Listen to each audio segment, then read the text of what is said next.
Good body every morning. Welcome to episode 198, season 4. Two more episodes before we close out season 4, which will make us have 200 episodes of this podcast. I am Walter Cronkite, and this is NBC Nightly News. I'm Jamal Smith, checking in, not on the nightly news. This is the TGI Friday episode of Altadena Talks. Thank God it's Friday. Happy Friday. Made it to the end of the week. Hope everybody's doing fantabulous. Junoy, having a good time. So, when I first wanted to get on podcasts and be in front of the camera, I auditioned with Marty Feldman, who, as most people don't know Marty Feldman, but they do know his son, Corey Feldman, who used to be a child actor turned activist or whatever he did. And I wanted to emulate radio announcers. So I would go in there with these voices and stuff. And he asked me to be, natural and everything. So he said, find out something that you can channel that you actually like, that you can remember. And so Jeffrey Holder, as you all know, was in Boomerang as the designer for Strange, and he was over the top always. That's just him. But he used to do 7-Up commercials. Oh, yeah. And his favorite thing was 7-Up, the young cola. So I imitated that. And Marty was impressed because he liked my spirit. I was outgoing. I was easy to, direct and everything. But when he came down to telling my mom she was going to have to spend $1,000 for a portfolio, not through him, but just, to go get some pictures done. Yeah. My mother said, that's the end of that career, son. I'm sorry, but we don't have that kind of money. Instead of trying to figure out how I could chase my dream at age 10, I'm pretty much thinking of age 10, 11. And I just was heartbroken. And that's what it was. I mean, we didn't have the money. What could we do? So. Do you look at it differently now that you're an adult? No. I still feel the same way. But what I did was, whenever my kids wanted to do something, I made sure that I was always there. I mean, my kids play baseball, football, soccer, whatever sport was out there that we could put them in, and they loved it. Mm-hmm. My daughter, when she first played baseball, they put her in right field, and she'd be out there picking 3-leaf clovers and stuff because no action ever came over there. Getting bored. Yeah. So the coach gonna say to me, "Your daughter's not paying attention." I said, "Have you ever seen anything hit over there, sir?" So why would she need to pay attention? Nothing comes there. As soon as the ball's hit, it doesn't come to her. She's going back to picking her 3-leaf clovers, looking for the 4-leaf clover.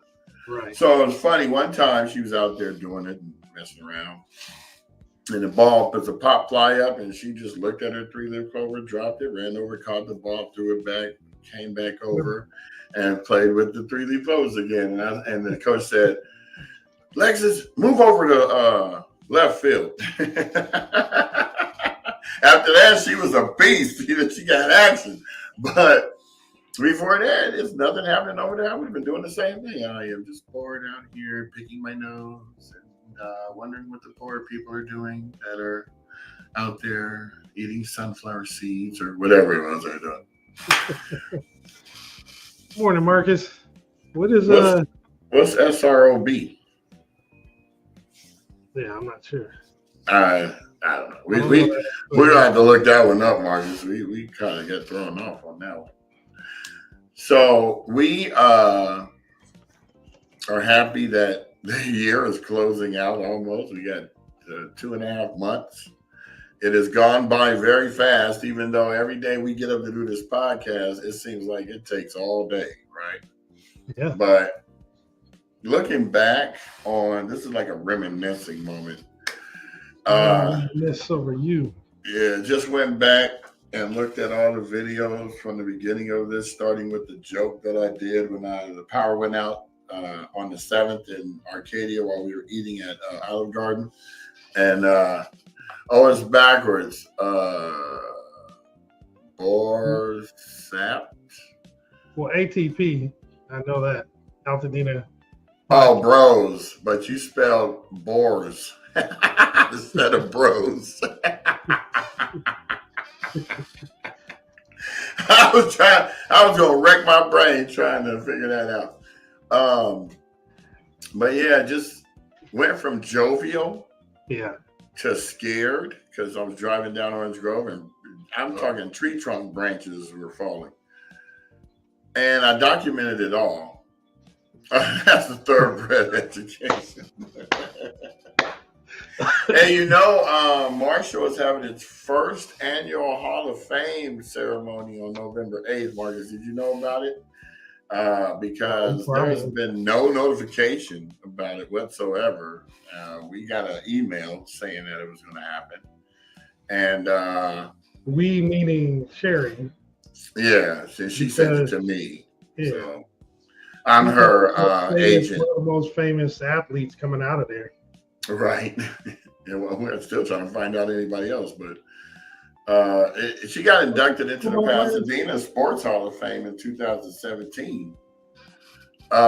Sherry's being inducted, and I guess whoever else was going to be in the first one, I have no idea. But we're supposed to be. Well, they told us that this was supposed to happen in July. Remember that time I told you, Jamal, that we went up there, and he said they eat rodents in La Cañada. What's that? Huh? It must be on the wrong wrong podcast. Yeah, I'm not sure about that. La Cañada, they must have some filet mignon rodents because I never heard of that before. All right. Hey, it's always good to break up the monotony on the comments. Thank you, Teddy Belcher, 4K ultra wide. Yeah, that definitely broke it up. That sounds like a Samsung 21 plus generation. Oh, phone. Yeah, that'll be the next one in 2026.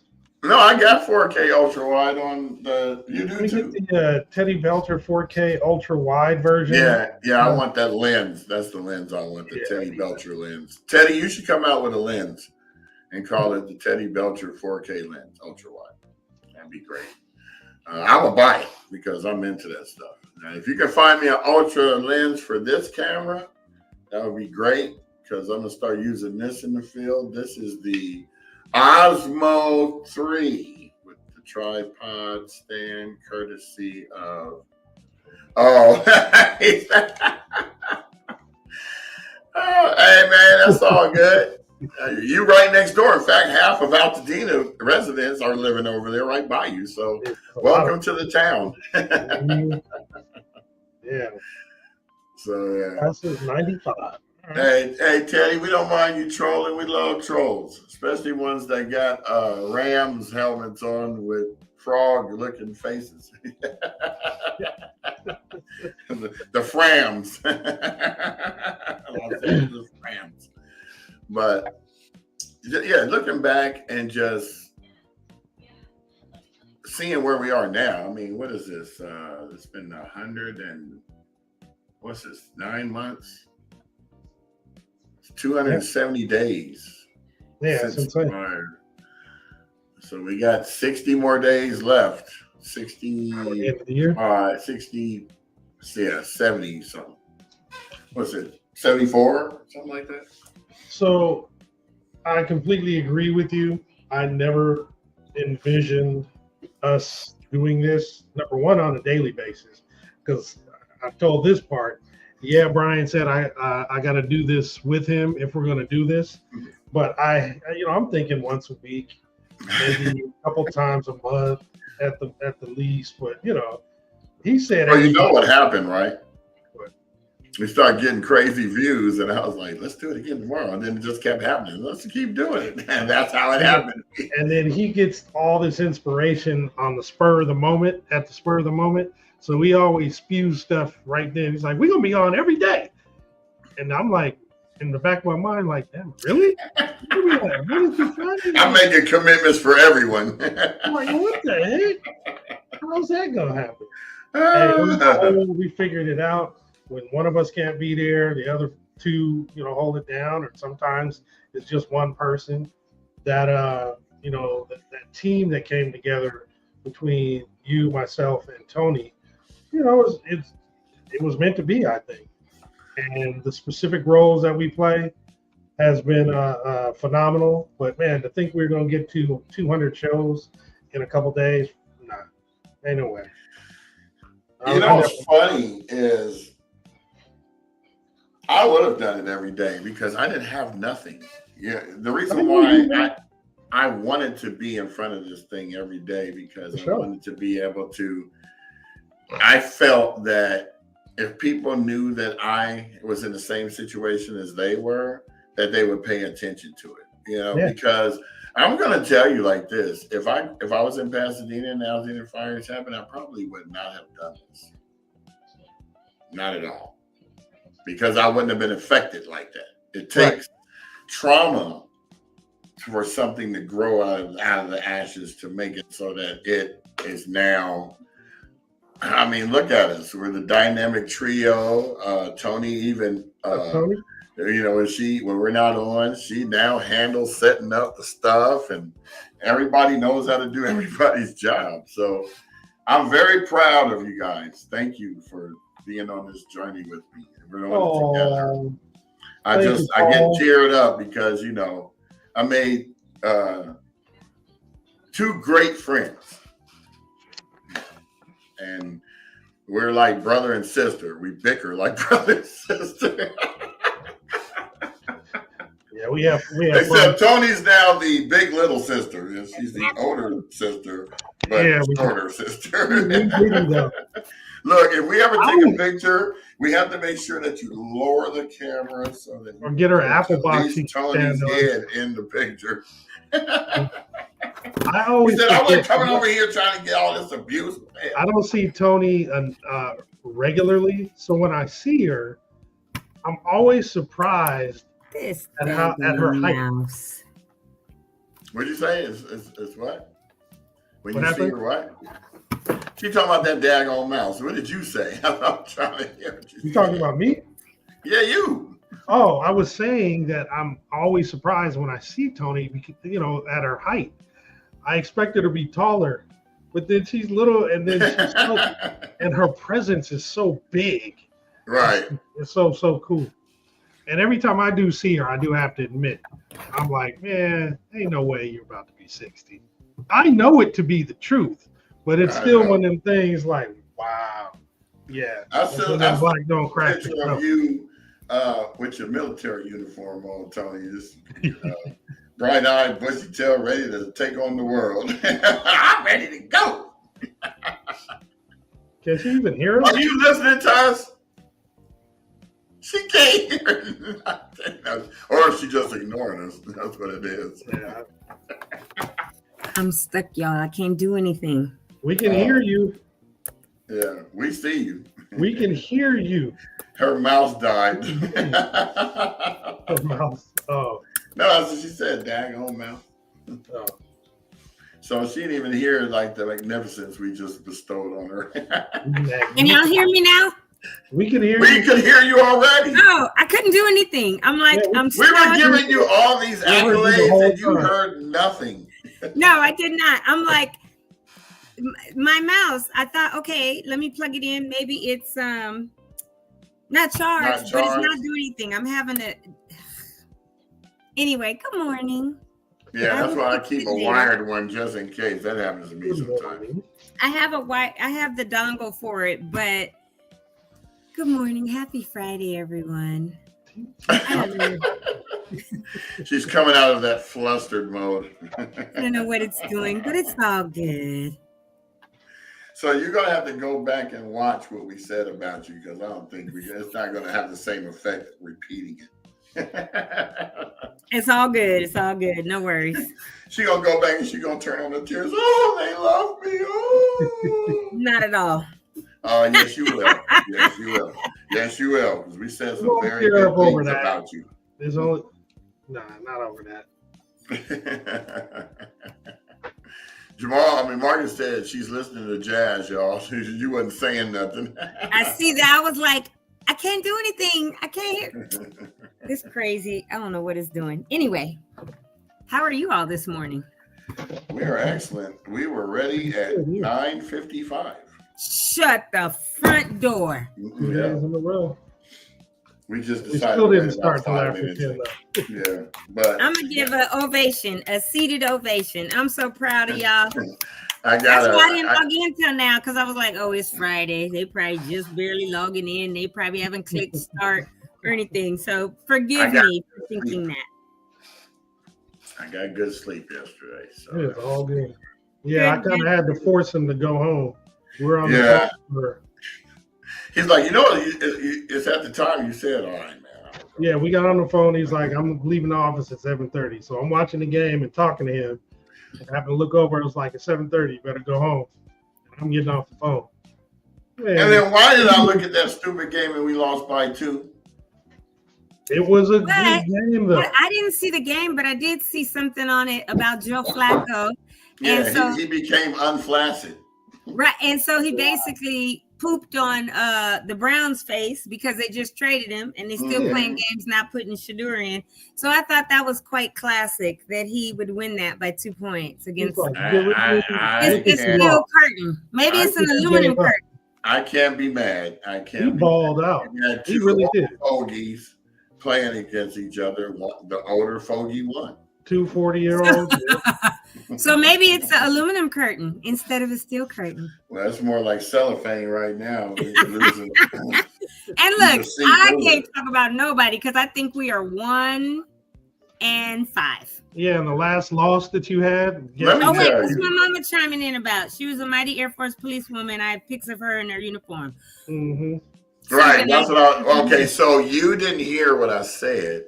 Yeah. I had said, I still remember you looking like that picture in your uniform. Oh. The one you gave, because that's you like bright-eyed, young and bright-eyed, bushy tail, ready to take on the world. Shoot, what's next? And I still am. And wait, what do the young kids say? And are or and is or whatever? 6'7". That's what they say. Like what? What does 6'7" mean? Every time they see that together, like I was taking the girls to school, we were parked waiting to turn, and they looked at the license plate and it had some 6'7". They're like 6'7". It's like, what is that? But no, you said, oh, she was bright-eyed, bushy tail. My correct response, I think, would be and am or and still am, something like that. That's what they. My daughter in Louisiana be doing that stuff. And am. I'm like, girl, stop. Oh, don't even go back to the Midwest. Oh God, between Michigan and Louisiana, all I heard was you heard. After every sentence, you heard. Let me tell you, she lives in Baton Rouge, and they say the weirdest thing. You know how we say, oh, I got to go to the grocery store. I'll be right back, right? I got to go to the store, get something. I'm going to cook dinner. She has adopted the South now, right? Mind you, she's from here. My dad's from Louisiana, but she's in Baton Rouge. So she has adopted their way of speaking, where she literally calls me Becky all the time because she says, Mom, you talk like a white lady. So you're in my phone is Becky. So this morning she called me. I've been in her phone as Becky probably since she was 13. She's called me Becky. She's like, you're always so proper, and you're a white lady, and I'm like, whatever. So so she says, she called me with one of her eye patient clinics this morning in the background. And she said, Mom, you remember the man I told you about that's always coming in here talking crazy or trying to sweet talk me? I said, yes. She said, well, he's right here in my office and I'm going to put you on speaker. So she puts him on the speaker and he says, good morning, Miss Becky. Miss Becky? Oh, God. Because he saw her phone saying Becky. So he called me Miss Becky. It was a couple hours ago. And I cracked up. I said, oh, that's not my name. And so she had to tell him, like, no, I call her Becky, but you can call her Miss Tony. So he did, because he told her, get your mom on the phone. I'm going to sweet talk her, too. She said, that's what you're not going to do. Not with that. But they say. Go somewhere, young man. Right. Instead of saying, "Oh, I have to go to the grocery store," they say, "I got to make groceries." I'm like, "What the hell is that?" That Is makes that no you're going sense. shopping and making the food at the same I'm time? like, that makes no sense. What do they mean? I got to make groceries. And so I'm like, I'm so thankful my father moved from Louisiana, joined the Air Force, You, wound up huh? out here in California. And oh, that's Sherry, Mom. So my very first roommate, her name was Sherry Garrett at Edwards. She says, send this to you. I'll put it in our group chat. But this was, I have one in my phone of me in the Air Force, but you guys have those, I think, or have sent them. But anyway, I'm like, girl, you are still a Californian. Like, you might live in Baton Rouge now, but Oh, watch out, Tony. I see that's it. Sherry. That's not even me. Her name is Sherry. That Oh, was my very first roommate. But because we were law enforcement, we were military police, and that's what I'll find one of me in my photos or whatever. I got But one of you, but it's that one you guys always take to send back home to your family.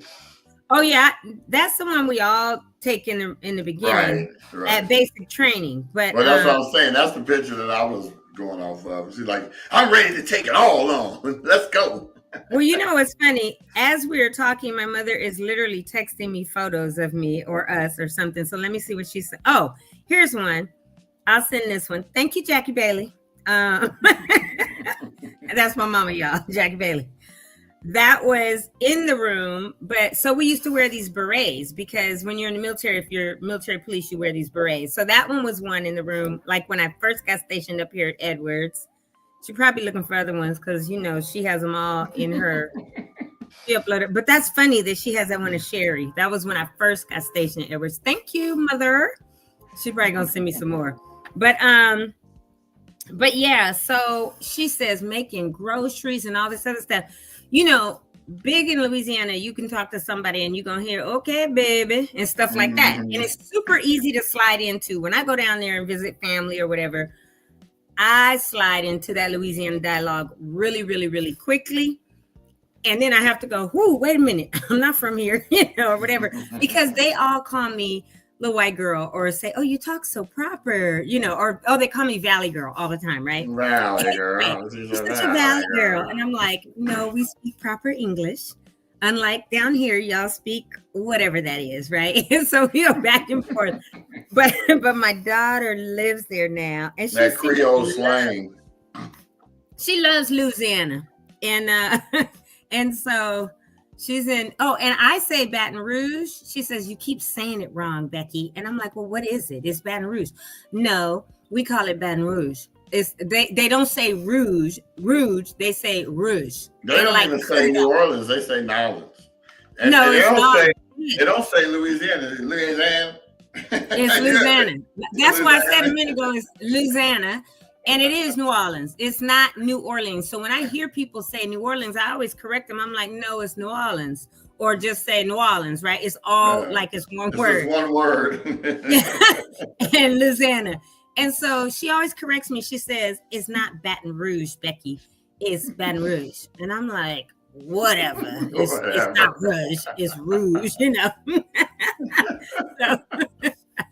So, that's like this one girl used to tell me her name. It's not Chandra, it's Chandra. I'm like, you said it the same exact way. I'm confused. Like, I don't know what I'm supposed to roll the L or the D or what am I supposed to do? What was the difference in that? Oh, let me send you. There was no difference. She just wanted to be anal. So this one right here is me in a few of my uniforms. It's a crop of that one my mother just sent me. But then it's one of me, and he's like a brother to me, Kenny, coming into our dorm room, or my dorm room. I remember. And then when I very first got back from basic training, I came home and my niece Ashley had been born, and so I got to see her. And I was laying both fell asleep. I was laying on the bed with her, and she was on my lap. And that's the oldest grandchild of my parents. She's the one that lives up north with her three. And then if you were training to be MP, they didn't have their own. So, Marine Corps, love them, but they're whack. And I say that because, like, we need the Marines for everything, right? But they don't have their own department. They fall under Department of the Navy, but they're in their own branch. And then to train to be an MP, they came to our base at Lackland Air Force Base, Texas, and trained with us, who were training to be police officers in the Air Force, security police. So that was, I don't even remember his name. He was from New York and Haitian, and we were dating at the time, but he was training to be an MP, and I was training to You don't even know his name, but you were dating. Dude, that was 40 years ago. Oh, you remember every name of every girl. I was 18. I don't remember his name. I remember he spoke Haitian. He's Haitian and black or whatever, and so he spoke that language, and he taught me some stuff. I couldn't tell you because I had taken French in high school, so we would talk sometimes, but it's like the broken French or whatever. Mm-hmm. But I don't remember his name. I just knew he's from New York. But we dated for a few months when we were in tech school together, learning how to be cops, and we went our own way, and that's it. So that was me in the Air Force. In different pics of me in my uniform. I have others, but yeah, so thank you for the kind words that you said, gentlemen, when I couldn't hear anything and couldn't click on anything.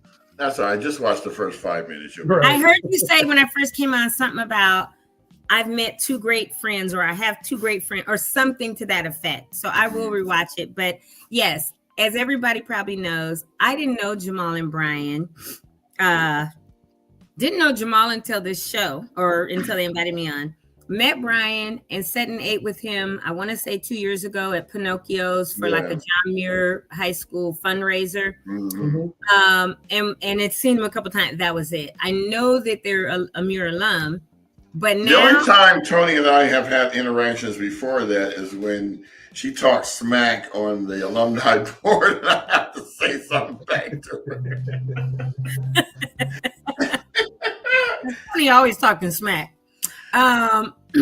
So now I have two amazing brothers, Brian and Jamal. They're my big brothers, and I say that because I'm the oldest, but I'm fun size, and they're both over 6 feet. Stop saying that. You gotta stop. Please stop. We're gonna tell you. No, you guys have a different connotation to it. Well, mine is my height.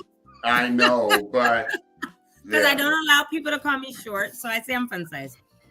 Get your dirty minds out the gutter. Don't say that to certain people. Don't say that to certain people. That's all I'm saying. And so, sometimes, okay. Together, I'm right here, and they're way up here, right? That's what I was mentioning, Tony. It's like I forget your height because I don't see you all the time. So it's like, oh, there's Tony, and I keep walking like from a distance. We're like the same height, and by the time I get to her, I'm like, oh, what's up, Tony? How you doing? Like, oh, Tony, hey, how you doing down there? How's the weather? Trying to find the short straw. Like the weather's totally different where I'm at, huh? Right, but your presence is so powerful, so you make up, for your. And I love deferring to her when somebody asks something, and she getting ready to eat them up. I'm like 5, 4, 3, 2, 1. Roll camera. So I got a text last night asking me, was I running for town council? Oh, yeah. Because, today is the deadline. Yeah. Mm-hmm. And you guys know that I was going to run as of last week. But, I prayed about it. I changed my mind. I think Monday I got real clarity and peace with it because, that address on Altadena will be my forever address, my forever home, right? But I did not live there on January 7th when our home burned down, my parents' home specifically. I would say our home because it's our as a family, but it's my parents' home, right? So I did not live there. So even though people want me to run, I have to be honest. I have to walk in integrity, and I have to be transparent. And like I've always said on here, that's where I'm from. Altadena will always be my hometown. I will live there again one day, right? I ain't rushing nothing, but I will. And so right now, because I don't live there, and people are like, well, nobody lives there, in the tracks, because everything burned down, you could still run. And I'm like, no, I would know that potentially I ran under false pretenses, right? And I could even say, yeah, none of us live there right now. But I did not physically live on Wapello and Mount Curve when that fire happened. So I am going to walk in integrity, be transparent, be honest, and I'm not going to run for town council right now. I will still engage and be civically engaged and committed to our town, not only through here. If Tony is on Wapello and y'all are on. Okay, Marcus, you got big jokes.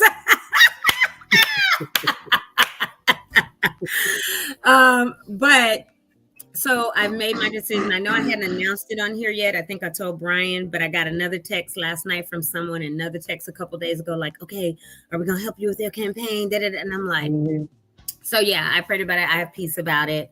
I'm okay with it. Yes, I would love to represent in that tract. But my understanding is that the 8 seats that are open, and maybe this is why I was told go on and run, is because not a lot of people are coming forward to fill those 8 seats. And so what happens if the person that seat is up doesn't have anybody run for it? Do they stay there? Okay, so there are always 2 seats at the same time, and they stagger. So Victoria Knapp, who's the current chair in the tract of the home address that I would use, which is my parents' home, right? There is another gentleman whose hers is up this year, 25. His is up in 26. So whoever gets elected in that tract this year to replace Victoria, their term is for 2 years to 27. The other gentleman, he's in the same tract, but his term is up this time next year. And so the next person would be up in 28. So, but I'm certain you will keep pressing. Oh, that's a given till I take my last breath, Marcus, because I'm Altadena through and through to the bone till I take my last one. So, so it's always staggered. So there will be one person, but I kind of feel like people whose homes are burned down, they're so preoccupied right now with, number one, what decision do we make, right? Are we going to rebuild? Is our insurance enough? Do we need to do other things or whatever? And that should be on top of, here's where we live. Am I paying a mortgage and a, rental or whatever? Their life is, their life is so fully preoccupied that I have a feeling they're like, I can't do this, right? Victoria Knapp, who is the chair and who is fabulous, has held it down as the chair all this year, but she's tired. And a lot of the people on the council are tired. So if by chance they say, we are waiving that requirement that you physically lived there, you know what I mean? By that day, and they come back and say, look, we can't fill these seats. Tony, did you still want to consider running?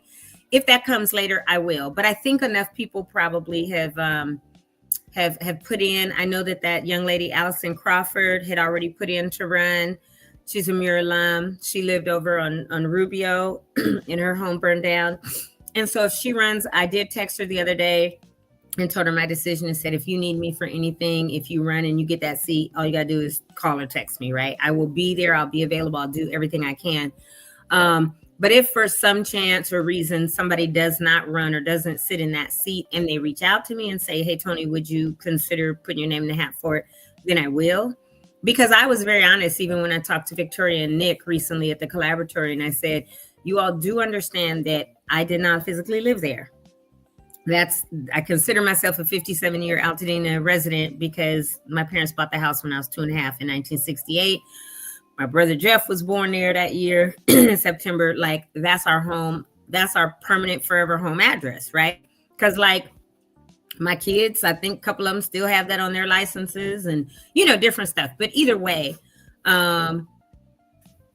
that's how I feel. But again, I got to be honest. I got to walk in integrity. I can't be like, oh yeah, I live there, I'm going to run for that track. But so they do know that if something comes up and I need to do that, and my parents are like, yeah, that's cool. Use our address because that's our family home address, whatever, right?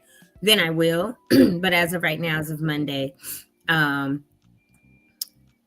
decided I am not going to run. I had it all filled out and everything, but I was like, I can't not be honest or walk in integrity because that's something that is to my core. That's something that is a character thing.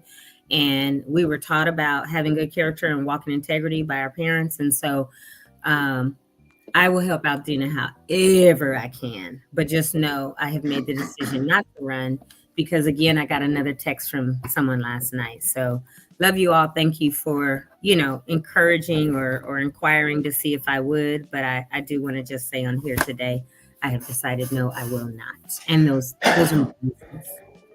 And nothing negative or whatever, but I just want to make sure that I do things right. Especially when it comes to Altadena. Well, we don't want no problem. Very respectful. And you had said at the very beginning, if you don't, that was going to be the reason why you wouldn't. So yeah, that makes perfect sense. Yeah. And a lot of people have come and called me and said, Tony, please run. Tony, please run. Do the, and I'm like, okay, but I can't, because I know that wouldn't be, thank you, Cheryl. Wouldn't be prudent at this juncture. You know, in some ways, Mark said that doesn't mean you can't run for governor. Why does everybody want me to be running for a public office? Jesus, help. What it is you're very transparent. You're speaking the truth. You're very knowledgeable about stuff. When people need somebody like that, we hold your ground. We want somebody like you to be in there. That's like a Jasmine Crockett that ain't gonna. I know everybody talking about. Oh, she's so ghetto with her words. It depends on exactly. But you're looking at the words that you don't understand. Mm-hmm. But we do. So they're just not used to someone speaking to them so truthfully in that manner. But I think it's what Brian said, and most importantly, again, you hold your ground. You're like, nah, this is how I feel. This is what the truth is, or this is how I see it, and this is what's going on. Until I see otherwise, this is the direction I'm going, and this is what I'm about. So I think that's why it seems, like people are really pushing for you to get to politics, because it's folks like you, and I'm one of the and I'm one of the first ones to also come back and say, hey, correction, I was wrong. And I think that a lot of politicians won't do that. They'll lie their way through. I'm not going to lie to you. I'm going to just be like, hey, and I've even said on here, there's been a few times where I was headstrong, like, nope, this is the way it is. I'm not changing it. And then I've had to come back and say, well, I went and I talked to somebody and it really enlightened me and opened my eyes, right? Because you can't also be so headstrong that you're not willing to listen to other perspectives and then maybe not change what your heart is and what the truth is, but at least say, okay, I can see where somebody's coming from. And so I've done that, and I will continue to do that, because I think that's how we all evolve and grow daily. And as long as you're willing to do that, you're good. If not, then no. But trust, I'll be engaged. I'll be involved. People are like, Tony, you know Catherine Barker's gonna term limit out in 2 years and you can run for county supervisor. And I'm like, where are y'all getting this stuff? And I've had people tell me, a lot of pictures. Yeah, people are telling me, I'll run your campaign. And somebody else was like, I'll get your first $100,000 donated for that campaign. I'm like, what are y'all doing? I have not said I'm running for anything other than I thought about or considered Altadena Town Council. They're getting ready for you. That's all it is. They're getting ready for when you do say, thumbs up, let's go. Yeah, you like the first round draft pick. Waiting for you. I ain't playing. They're waiting for you. Thank you, Mark. Trade up. I am a political outsider, but I love politics, y'all. That's why I know so much about politics. My father growing up in Steele, he watches Rachel Maddow every day. And, we would watch a lot and I'll read a lot. But I think politics is very interesting. And I think that if you don't know anything about politics and you're ignorant to it, that's how we're in the boat that we are now, that people just listen to whatever, don't know the actual factual facts, and don't get engaged enough civically to understand it and really know the facts. So a whole different level of enthusiasm to the game. Politics? Yes. There are a lot of people I know that know it and understand and do what they need to do to voice their opinion and be involved. But you're like, this is where they are, you're like off the chart. So, and I think that, that again that's what's attractive to folks. Thank you. And like Marcus said, and me too, learned a lot from you. Oh, thank you. And me as well. That's why I always defer to. I have the encyclopedia right next to me. Would you mind saying that again? Yeah, we were saying that yesterday. As much as we talk about how Brian remembers stuff and has that knowledge base, you have that too. And yours is specific to the things that you are so enthusiastic about. And you pull stuff like from out of the air and just and just people are like, Right. okay, yeah, oh really? Okay, cool. I had to go to That's how it works. Pasadena on Wednesday and I was hungry, so I stopped at the Baja Fresh over on, in Hastings Ranch.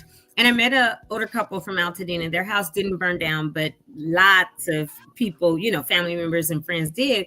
And so we were speaking and I started talking about a bunch of stuff, right? The show and all this. And the man said, "Excuse me, are you a lawyer?"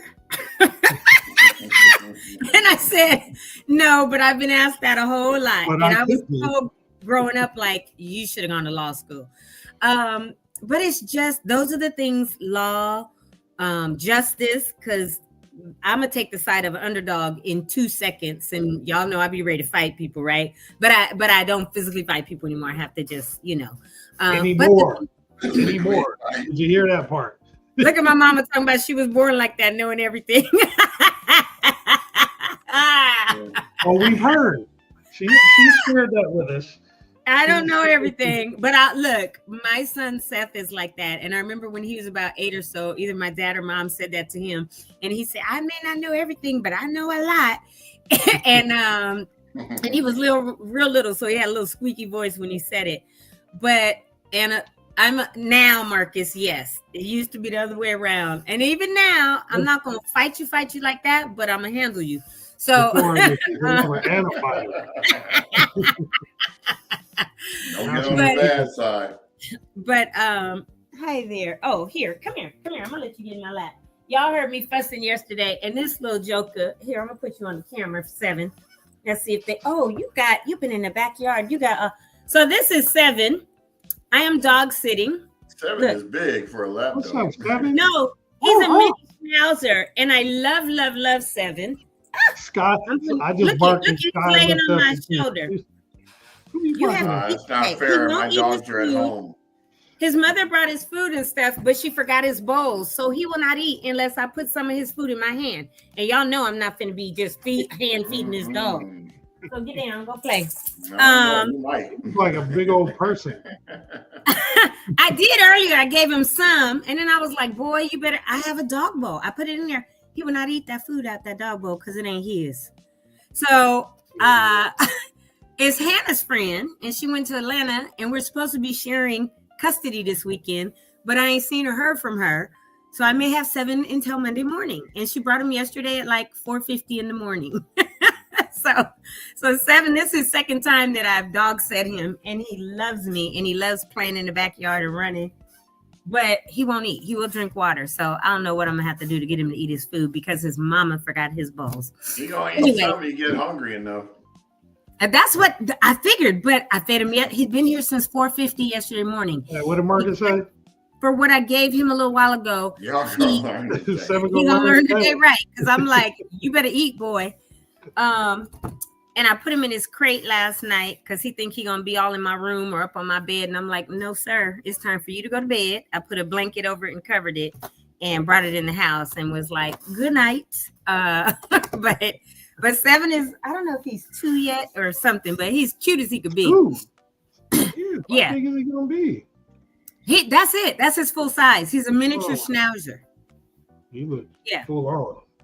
Yeah, he's maybe 2. He's full grown, all that. So, but he's super cute. But no, I do. I think it's important that we take care of and care for the underdogs in society, because somebody has to advocate for them.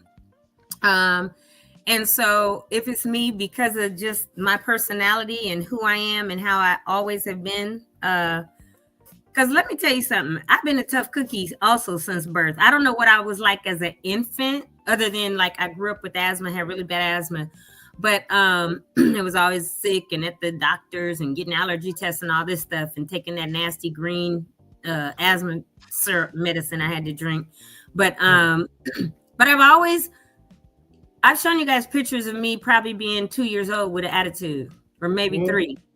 Yeah, There's my little dude. There's yours. Now you have two. You have a new one, right? Yeah. So, Jasper died, right? And so Sherry was like, I'm going to bring you a dog home. She didn't say that at first, and I really wasn't interested. But this little dog, both of them have actually been like a little bit of therapy for me because, somebody that I can go talk to that's not going to talk. Just not going to have an opinion. That's not going to say anything, and just let me give them some love. That's what they do. They let me love them. And, kind of, they're like, what do you call those? Service dogs. Like a therapy dog. Yeah. Absolutely. Like a therapy dog. Every day. I just come home and lay down and they jump all over me and I'm like, that's how I need the love. It's so funny. And then they get tired after about 5 minutes. Okay, we're leaving you alone. And they go out. But yeah, animals soothe the savage beast. I think, in my opinion. Mm-hmm. So, my Bluetooth just came back on and connected to my shocks. I didn't even ask you to do that. So what are you even doing? Let me change. Well, it works now, right? For 45 minutes in. Right. Like, why are you just connecting on my... Because my mouse was on Bluetooth, so I'm thankful my laptop is also a touchscreen. So you guys probably saw me doing this because I was checking the settings and doing all that. But it brought the Bluetooth on. So I'd rather just put them on right now and not fight with this laptop right now and finish out. Okay, there. So as you all know, we got 2 more episodes after this one before we turn 200.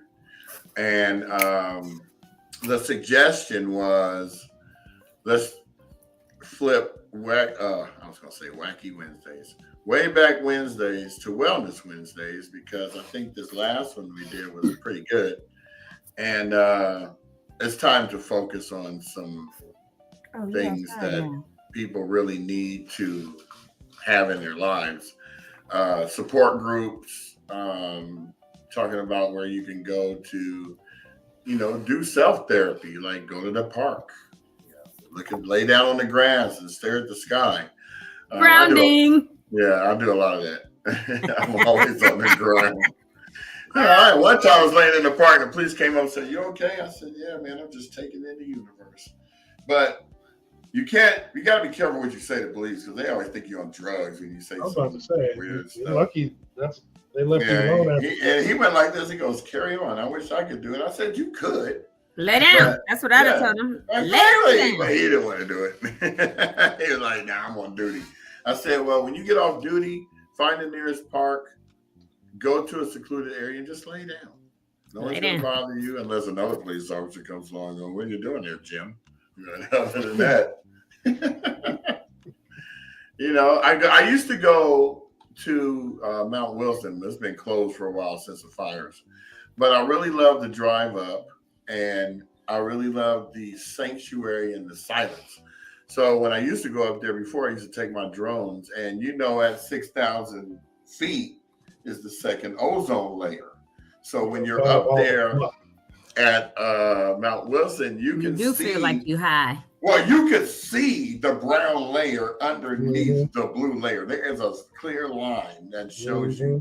And I was always fascinated with that, going, how does that work? I mean, I'm not going to call Bill Nye the science guy either. I don't want to know. I'm just, curious to how this earth is it's amazing. And the people on it are amazing, especially when they're not having attitudes and stuff like that. But I love everybody. I'm just wanting the world to be a better place. That's all. So my father, I told you, was an engineer and used to work for South Coast Air Quality Management District for like 32 years. He got his, remember I told y'all when I was in 3rd grade, he got his degree. It was chemical mechanical engineering, his master's degree, a dual degree. But that was his job, literally. He could tell you all about the ozone layer. He used to tell us when we were little about don't use this product, don't use this because it's going to deplete and poke holes in the ozone layer and all that. And his job was literally to go around to factories all over SoCal and find them, right? Check their particulate matter that they were putting in the exhaust in the air and all of that, because it contributed to the ozone layer and all the pollution that we had. And he would find them and say, okay, they had regulations, you can only put out this much and all that. So yeah, I would wish you could ask my dad, but he'd probably look at you like, young man, I can't tell you nothing about it right now anymore. When I was over there Saturday or Sunday, me and my sister were asking him something, and he was like, oh, I wish I could remember that. But in all honesty, like, he did this and he helped us not have the brown cloud of pollution that we used to have. Remember growing up how bad it was and we couldn't hardly breathe? Because of his job, we don't have that anymore. On fire after recess when I leave school. Oh, it'd be horrible. Yep. So kudos to Al Bailey and what he used to do, because we are breathing cleaner now. But it seems like a lot of the work that was done was, oh, y'all hear how I be calling my parents Al Bailey, Jackie Bailey? I know, Jamal, you would be like, we would never be able to do that. I know, but I call my mother sometimes Jackie Bailey, or she'll call me up, be like, hey, Jackie girl. It don't even feel right for me to even do that. But I mean, I respect my parents. I call them mom and dad too, but just sometimes I'd be like, hey, Jackie Bailey, hey, Al Bailey. But not all the time. But I know you guys say you couldn't do that at all. She said, listen to you talking about air pollution. Hey, because I know you know what your husband's job was, girl? So yeah, because that's what my dad used to do. And remember, I told you guys how he would always tell them it was going to be a bad smog day in a few days. It was like I was a barometer, because this eye right here would get like this big. And I'd be walking around with like this, one eye big, one eye small, because my asthma would start acting up, and he would tell them. But yeah, that's real talk about the ozone layer and the pollution and climate change, stuff that I've known about all my life that we've heard about more in the last, 20 years or something. Climate change, ozone layer, and all that. But we heard about it growing up, because that's what my dad did. That was his job. And so we knew, like, and that's probably why I'm a grounder and a gardener and stuff like that now. I hated it growing up, like, because I was so prissy and I wasn't going outside doing all that yard work and all that stuff. But as an adult, I really appreciate it and try to use ozone friendly or environmental friendly products. And that's why I don't throw food away. I put it in my composter and then put it back in my garden and stuff like that, because that's things that I grew up with. And it is so very important. And all of us can still do our part, right? Whether we're recycling our bottles and cans or doing compost or whatever, it's up to us to be kind to our planet, because we've been so cruel to it. And it's now like, oh, okay, I got y'all. It's going to be 120 every day next summer and stuff like that. Right. Right. Like that episode from Twilight Zone. It's a hot day. Maya's a hot day. The sun's getting closer to the earth. Look at Marcus. You know what? You on one today, bruh. It's a Friday and he coming with all the jokes. I've been prissy since I got here. Let me find this little picture. I'm gonna try to find it, y'all. Remember, Marcus, her mama on here. She going to attest to the fact that it's true. Oh, she gonna, yeah. She's not gonna say no. She wasn't. She gonna be like, She gonna be like, yep, y'all got it right. But I'll say it. I'm gonna see if I can find under Tony. I know my mom has this too, but little Tony was sitting on this. Hey, what's up? You want to get petted real quick? On a curb somewhere. I must have been 2, and I'm telling y'all, there it is, little Tony, little prissy Tony. But little Tony right there probably had an attitude, because I was probably ready to go. But yes, now, I know what you're saying. These shoes ain't product. No, let me tell you about those shoes. I lived in those shoes. I don't even remember. My mother will do the co-signing and fill in all the details. But again, when I was born, my feet, I'm real pigeon-toed. You guys could still see when I walk sometimes, I'm walking like this, right? But I was pigeon-toed. And so I had to wear corrective shoes that the top wasn't always enclosed, because you could see my socks. But they had to, Mom, I always say they broke my legs. I'm not positive if that's what it was. I think they had to break my bones and then reset them. And then I walked with these shoes that faced outwards with a bar in between, because otherwise my feet were close to touching. I was super pigeon toe. So then I was in those shoes. And for a very long time, long time, probably till almost 5 years old. but yeah, I've always been super prissy. And okay, Forrest Gump. I did. I had them corrective shoes though, because I was pigeon toed. And that is the picture I was looking for of little Tony with an attitude. I'm telling you, I was sitting there like, are we done? Can we go? Because when I'm ready to go, I'm ready to go. No matter what. Still to this day. Definitely believe it. You said you wouldn't believe it? I'm looking at I said we definitely believe it. I'm looking at because you guys have gotten to know me pretty well. Oh, you on my Facebook looking at pictures? No, I'm on Wikipedia. Oh. Looking at pictures from 1966 in New York, where for 3 days smoke was so thick you couldn't even see to get anywhere. And then 3 years later, they passed the Clean Air Act, which made pollution-producing companies shut down or change their way of doing things. Yep, that's what my dad basically did. She said no broken bones. Oh, they straightened out my hips. Okay, I wasn't sure what the story was. That's why I asked, because I know she's on. They probably were Buster Brown shoes, Sherry. My mother could tell you whether they were or not. Remember Buster Brown? We all did in the 60s and 70s. But whatever it was, I'm glad to know it was my hips, because if I ever have any hip problems, I'm gonna be like, y'all better go back to 1965 because it's been a problem. No,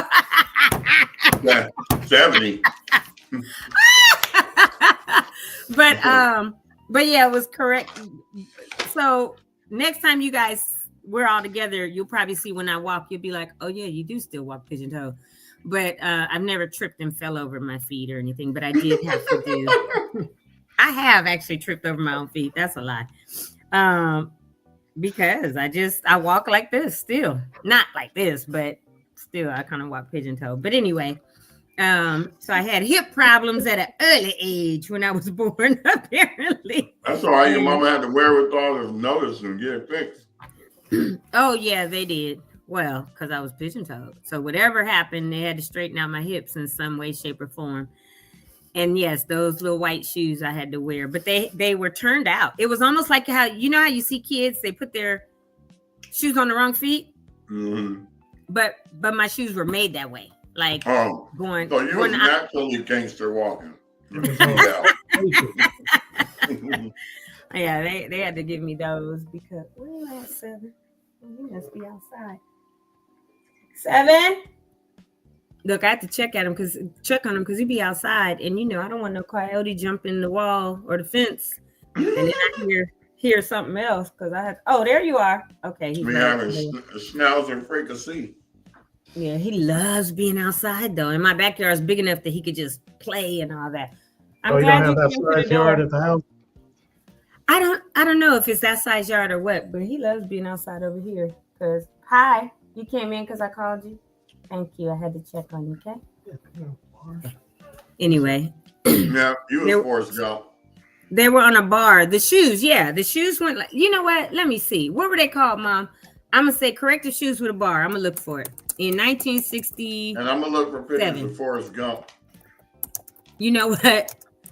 Bar in the middle. 19. I'm going to put 65, 6, something. I'm going to see if I can find it. Here they go right here. Here they go right here. This is what they were. I'm telling y'all, these were my shoes. Where they at? Copy this picture. Hold up, bro. Hold up. I'm going to put them in our WhatsApp.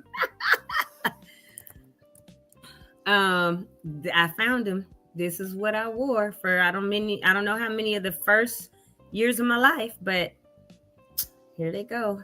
Hold on. Let me get to our WhatsApp page and paste. All right, there you go. Remember I said the top was cut off? Mm-hmm. So I didn't have, like, you could see my socks and stuff. or my toes if I didn't have them on. But it was that bar, and they were faced the opposite way.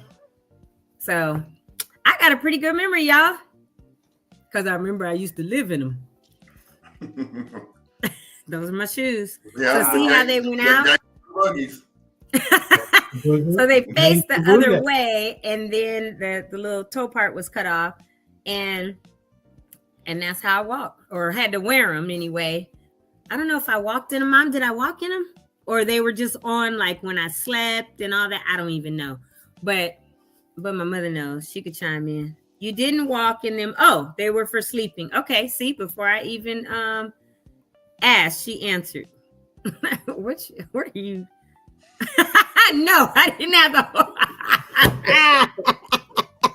And then she said them as time went on. Yeah. Man, that was after 5 years old. She done broke out them mugs, and now she on her own. Looking for us, like, yeah, baby. Margaret said, I love that all your moms watch the podcast. I'm certain their parents are very proud with the work you're doing in Altadena. And look, before I could even get it in, my mom said you didn't walk in them, they were for sleeping. So okay, so I didn't have to walk in them, which is maybe why I'm still a little pigeon-toed, because I was still walking pigeon-toed and only slept in them. But yeah. Oh, see, Marcus even had family that wore those. Those were the OGs. If we had hip or pigeon-toe problems, y'all, that's what we wore. Who wore them? Third grade? You're so stupid for that. They're good. Oh, that's what I was. Pigeon-toed. She was doing her thing. She said, just like Forrest Gump. Thank you, Mother. Didn't ask for that one. It's okay. You see what she just posted? Just like Forrest Gump.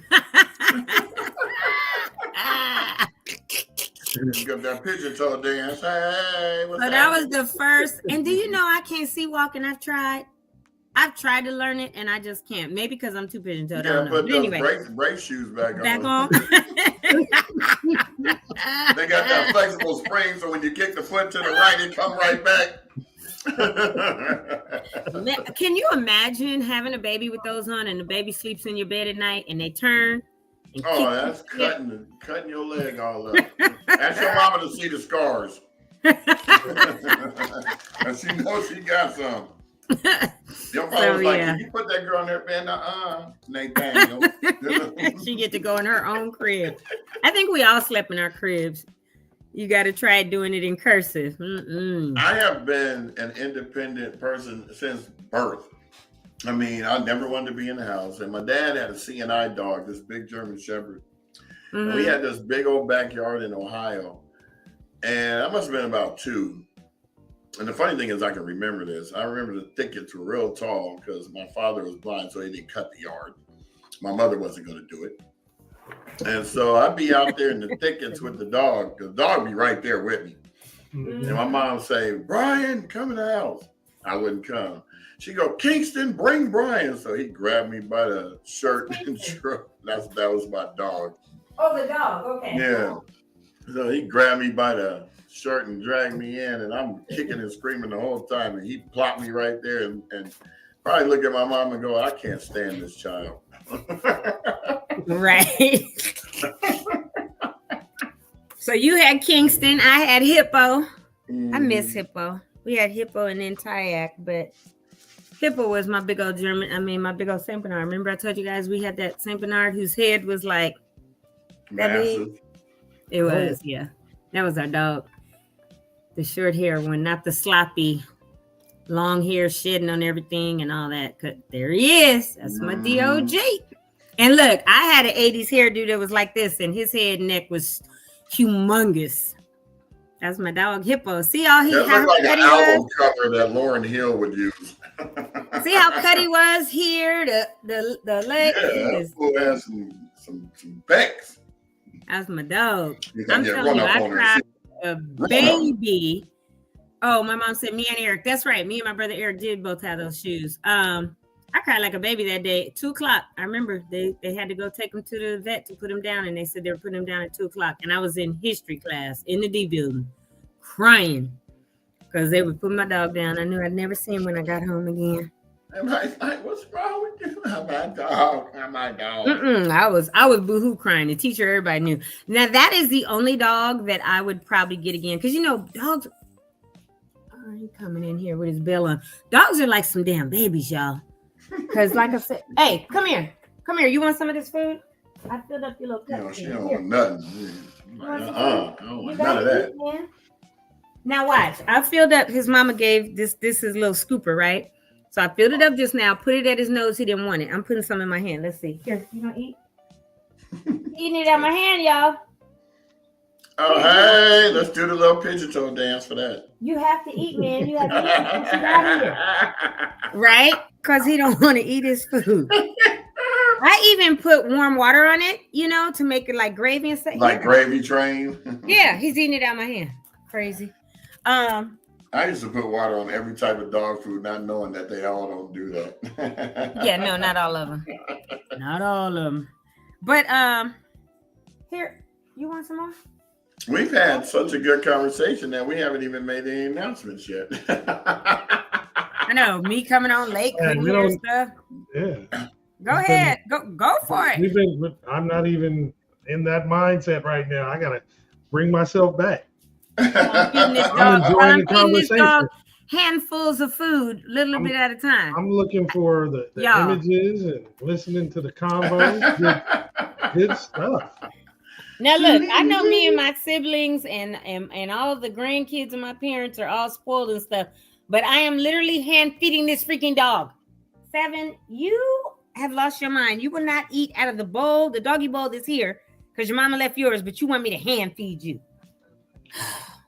And I'm doing it. That's the crazier part, is that I'm doing it because I know he has to eat.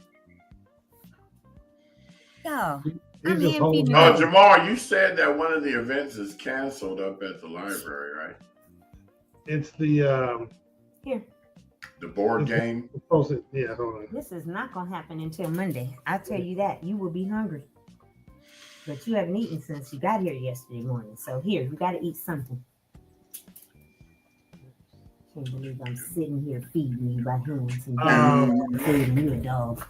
Should be eating it. Okay, so you getting ready to do the slides, or you're in the middle of something else? I got a plate right here that I had. Yeah, I'll go ahead and do it. All right. Sorry, guys. I'm hungry, so I had to eat some cashews. Oh, we heard the package and everything. Yeah, I was trying not to be that loud. I muted you a couple times. I didn't even know. Like,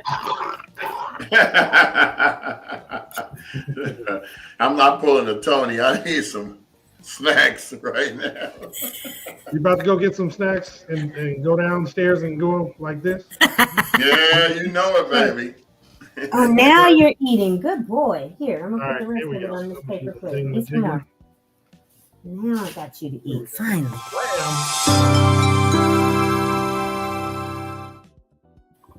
Yes, y'all. Here we go with the slides. The announcements. So the Altadena Community Center is still up and running. Is the survivor support location. It's at the 730 East Altadena Drive in Altadena. Open Monday through Friday, 9 a.m. to 4:30. Today is the last day for in-person services from FEMA. So after 4:30 today, you can still get help from FEMA, but you have to contact them directly. If you want to find out who specifically is up there when you want to go, which services, you can scan the QR code right there. We still have the LA County One-Stop Permit Center, which is at 464 West Woodbury Road, Suite 210 in Altadena. They have walk-in hours Monday through Friday, 8 a.m. to 4:30. You can do your rebuild consultation appointment. You can set that up Mondays, Wednesdays, and Fridays from 8:30 a.m. to 12:30 p.m., as well as on Saturdays from 8 a.m. to noon. You can also set up a Southern California Edison planner appointment, and they have those available Mondays and Wednesdays from 8 a.m. to noon. To set those up, though, you do have to go to the website, recovery.lacounty.gov/rebuilding/1-stop-permit-centers. You go all the way down to the bottom. When you get to the Altadena one, there's a button that says schedule. Just go ahead and click it. I believe it's a red button, and then you can set that up. As we know, LA County is waiving and refunding permit fees for homeowners who are rebuilding after the Eaton and Palisades fires. Basically, homeowners who've already paid their fees can have it refunded. Those who have not yet paid their fees can potentially have them waived. To qualify, though, you must demonstrate that you both owned and lived in your property prior to the 7th of January. In addition, only certain projects are eligible. For example, a standalone ADU for temporary occupancy, occupancy during the rebuild is an eligible project. Also, a replacement single-family home destroyed by the Eaton or Palisades fire is eligible project, including accessory structures like garages, ADUs, and pools. What's not eligible are commercial, rental, multifamily, or temporary housing projects, or any property not damaged by the fires. Now, if you want to go ahead and have your fee waiver or get a refund, you do have to fill out a form. You can get the form by scanning the QR code here on the screen, or you could visit recovery.lacounty.gov/fee-waivers-and-refunds. Once completed, you can print up a copy and walk it into the office. You only need one to cover all departments, or you can include it as an attachment to your email, which y'all laughing at. Oh, I'm sorry. I thought I was on mute. Something I just sent in the WhatsApp, which we'll show when you're done. I'm so sorry. Okay. Let me go on mute. No worries. You can submit it as an attachment with an email to recovery@planning.lacounty.gov. And then CalAssist Mortgage Fund is still providing mortgage payment relief. It's 3 months of mortgage payments up to a maximum dollar amount of $20,000. Funds don't have to be repaid, and it's free to apply. The grants are paid directly to the mortgage servicer if you do qualify.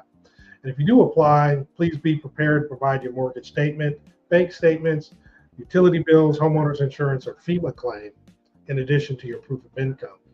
And for eligibility requirements, your primary residence must have been destroyed or considered uninhabitable due to any qualified disaster from the 1st of January 2023 through the 8th of January 2025, and that obviously includes the Eaton and Palisades fires. You also must have owned and occupied your home, and it can be up to 4 units on the property, and must meet the combined income limits of $140,700. Now, to actually apply for this grant, you do go to the website calassistmortgagefund.org. And if you need help or assistance with the application, you can get help over the phone by calling 800-501-0019. And that's available Monday through Friday, 8 a.m. to 5 p.m. In addition, you can get assistance in person at either the Altadena Community Center at 730 East Altadena Drive in Altadena, or the One Stop Rebuilding Center at 1828 Sawtell Boulevard in LA. And that's available from 9 a.m. to 5 p.m. Monday through Friday. So there are the Dealing with Disaster program supports community members in managing psychologically after a disaster. It covers mindfulness exercises, informational instruction, and discussion. Classes are open to everyone on a first come, first served basis, and they do have these walk-in sessions. So Tuesdays from 5 p.m. to 6:30 p.m., Thursdays from noon to 1:30, and then Saturdays from noon to 1:30 as well. And this is going on until November 29th, and they are going to be closed on Veterans Day and Thanksgiving Day. And this is taking place at Loma Alta Park, which is 3330 North Lincoln Avenue in Altadena. And then the Laundry Truck LA is providing their laundry services. The next 2 days of the services are tomorrow, where they'll be at South Pasadena San Marino YMCA, located at 1605 Garfield Avenue in South Pasadena. And then on Sunday at First AME Church, located at 1700 North Raymond Avenue in Pasadena. Each day they have the laundry drop-off hours of 9 a.m. to 11 a.m. And once you drop off your laundry, you come back in a couple hours, they will have washed, dried, and folded your clothes. So again, if you need the service, it's a great thing for you to take advantage of it. And the Homo King in Queens have an event this Sunday. It's a wellness event. It's going to be free health screening resources and family activities taking place at the Fair Oaks Burgers, located at 2560 North Fair Oaks Avenue in Altadena. And this is taking place from 12 p.m. to 2 p.m. If you'd like more information, you can send an email to homekings13@gmail.com. And as we talked about a little earlier, today is the deadline. If you're interested in running for one of the 8 town council slots, you can either scan the QR code or go to altadenatowncouncil.org to get your application. To fully apply, you do fill out your application and submit it with a $35 fee. You also want to include a one-page statement of qualifications. And once again, the deadline is today at 5 p.m. So hopefully some of you guys listen will actually run for the spot, since our very own Tony will not be doing so at this point in time.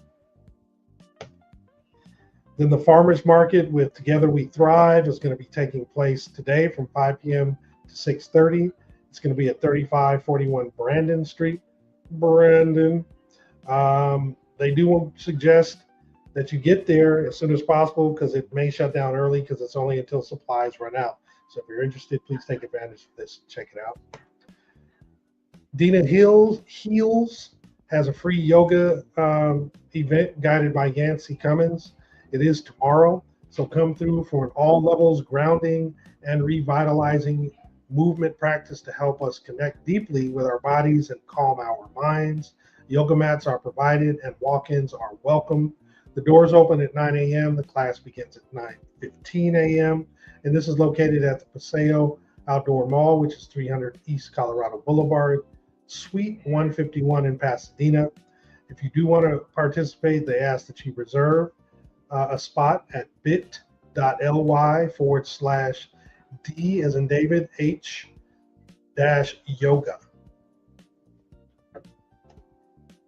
Oops. There we go. Together We Rise is a wildfire relief concert starring Roxy Dar, who's an international soprano soloist. It's taking place tomorrow at the Langham Huntington, Pasadena. Tickets are available on Eventbrite, and it's going to begin at 7:30 p.m. And you can scan the QR code in order to get your tickets. And then Alta Arts Crafts Fair is also taking place tomorrow from 11 a.m. to 5 p.m. It's going to be at the Fraternal Order of Eagles, number 719, located at 455 East Woodbury Road in Altadena. It's about more than art. It's about rebuilding, reconnecting, and celebrating the heart of our local creative community. And then Lincoln Village Business and NATHA open house is taking place also tomorrow from 11 a.m. to 2 p.m. So tour businesses and landmarks. Jazz One Trio will be there, refreshments, arts and crafts marketplace, and artists at Youth Media Tour or Center Tours. For more information, you can call 626-314-2223, or you can email cmwalker@natha.org. And what does it say? Marketplace vendor spaces are available. If you're interested in being a vendor, you can scan the QR code. And then there's a free community health fair put on tomorrow from 9 a.m. to 4 p.m. at the Altadena Library, which is located at 600 East Mariposa Street in Altadena. It's put on by the Nurses Pub. So it's Nurses United Healing Altadena Together. The services offered are free mammograms, and pre-registration is required for this. Blood pressure and glucose checks, health screenings and consultations, wellness resources and giveaways. And for mammogram eligibility, you must be 40 years or older, no mammogram in the past 12 months, no current breast health concerns, and you do have to bring a photo ID. To register for your mammogram, you do have to go to the nursespub.org/health-fair-2025, or you can scan the QR code. If you would like more information, you can call or text 562-2 537-1646 for event information or table space information. And tomorrow and Sunday, so Saturday from 10 a.m. to 8 p.m. and Sunday from 10 a.m. to 5 p.m. at the Pasadena Convention Center, there is a Pasadena Home Show. It's going to be in Hall A, and this is going to be located at 300 East Green Street in Pasadena. There's going to be a whole lot of information about home stuff going on there. So if you're interested, please definitely check that out. And as we always say, last but certainly not least, we're going to, I'm showing our flyer for the Altadena Talks Foundation, A Day of Thanks Community Luncheon, taking place on Saturday, November 22nd, 11 a.m. to 3 p.m. at the Loma Alta Park Gym. It's at 3330 North Lincoln Avenue.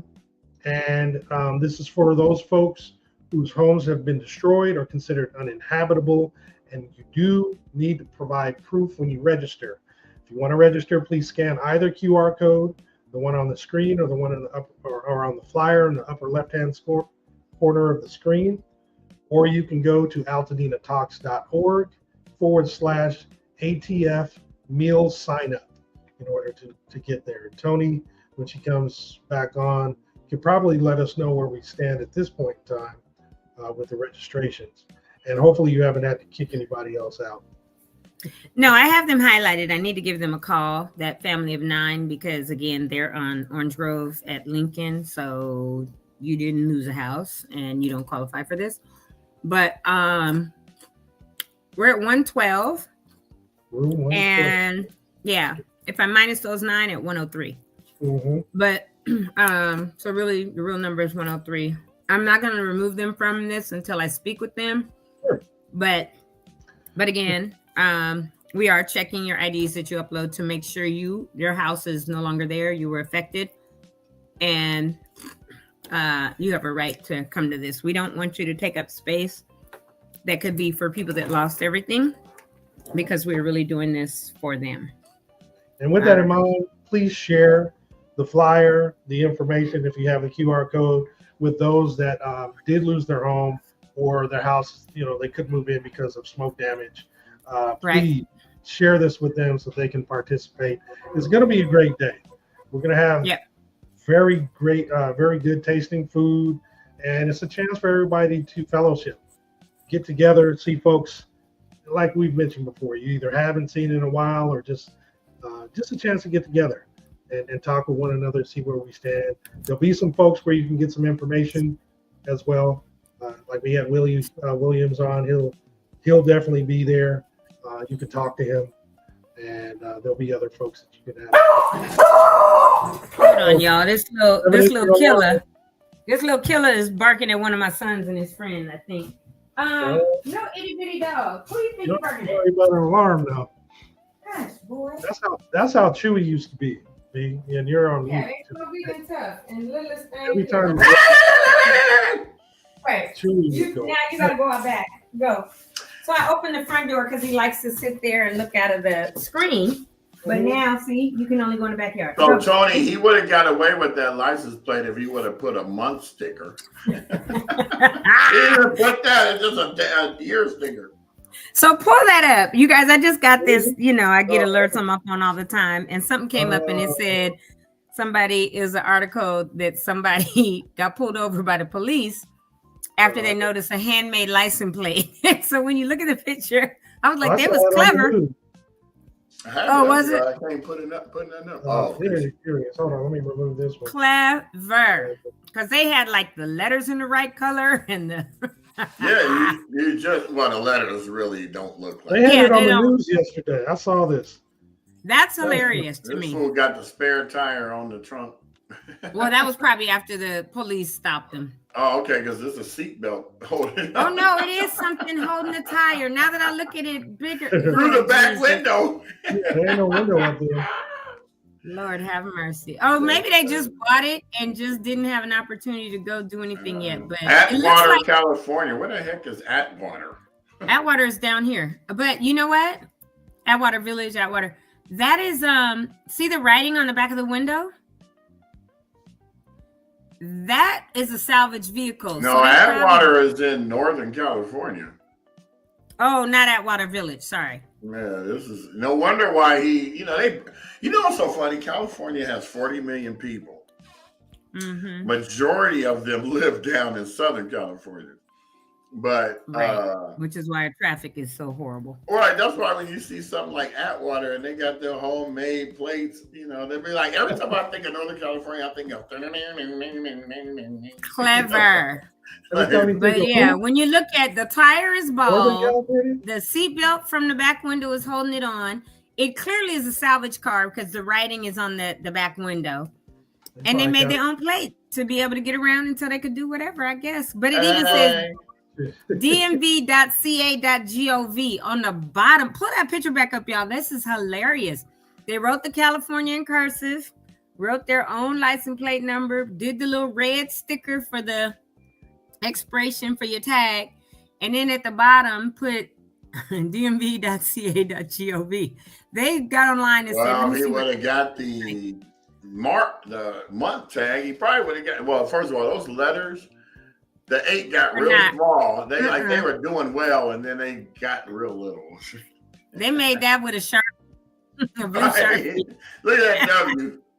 But you know what? I give like them a missing tooth.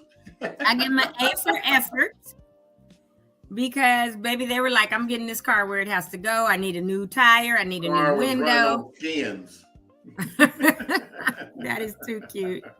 Oh, they even put in the article, "We'll give this driver points for creativity." I do too. They said, while we appreciate the effort to stay compliant after losing the original plate, California law requires to display state issued. Oh, so that probably was their plate. They lost it, so they figured, hey, I'll just put another one on here. I still got to drive to work. Right. Kudos to them. They were like, I got to get where I got to go. Let me make a plate real quick. Great job, right? Thanks, Sherry. Great job. I really appreciate you watching the podcast. Great job, us, or great job on the plate? What was she talking about? The great job. I don't know. This is what the new plates look like now, the paper ones. So the paper ones, right? Stuff. If they had done it in black and white, they might have got away. Yeah, because they're paper. You can actually print that out. Yeah. Ronnie, when she got her new car, I was like, "What is that?" Yeah, they give paper plates now. Well, they started that in 2010 because 2010 when I moved up to Vegas. In 2009, they started that in 2010 because when my registration wasn't paid, I put paper plates over from the dealer, and it was like they pulled me over several times and said, "We don't allow those anymore. You have to have the actual registration plate."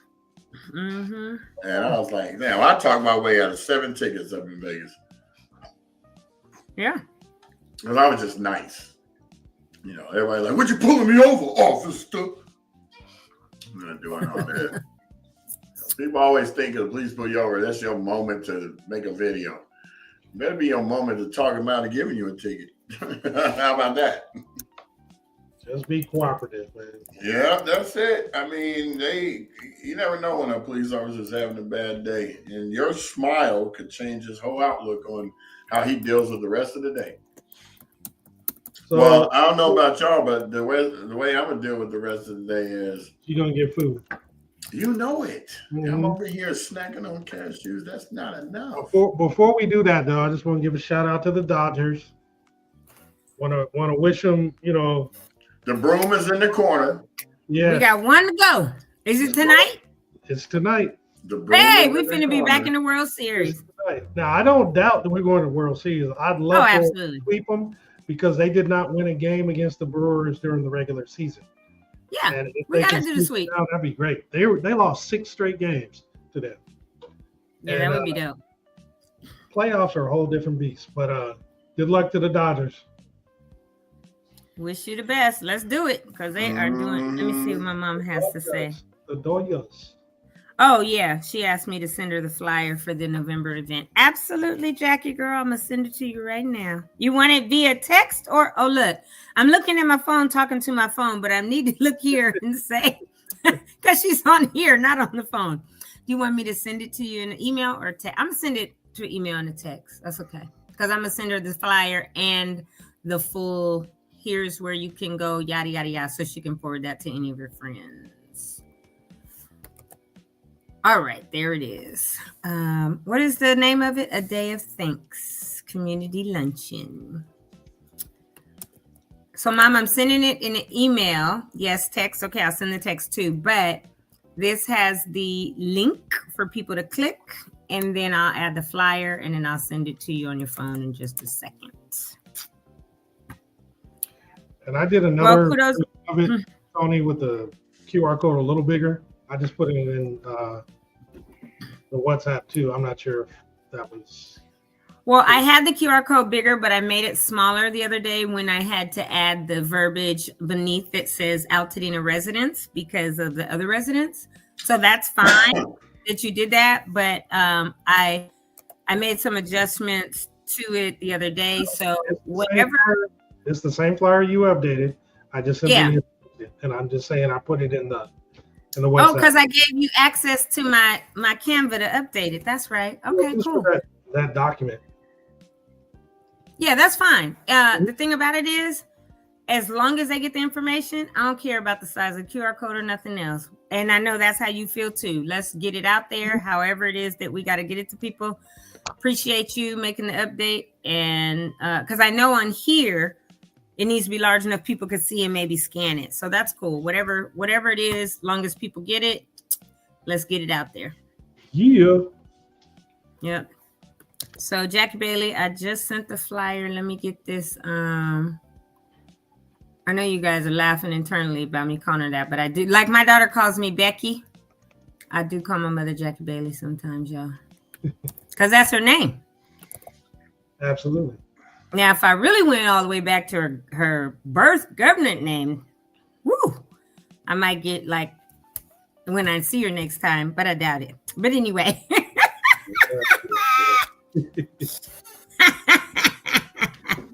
My mother knows I'm crazy. She knows who she carried in birth. All right, y'all. Have a wonderful weekend. Happy Friday, Saturday, Sunday. Listen, if you're going to the No Kings marches this weekend, remember, hold on. Don't leave yet, because I'm going to give you this. I'm going to put this one in our WhatsApp. I want you guys to remember this. These are the 10 rally reminders, because y'all know I'm going to probably show up somewhere. But be safe, careful, stay peaceful, all that. It's about our democracy.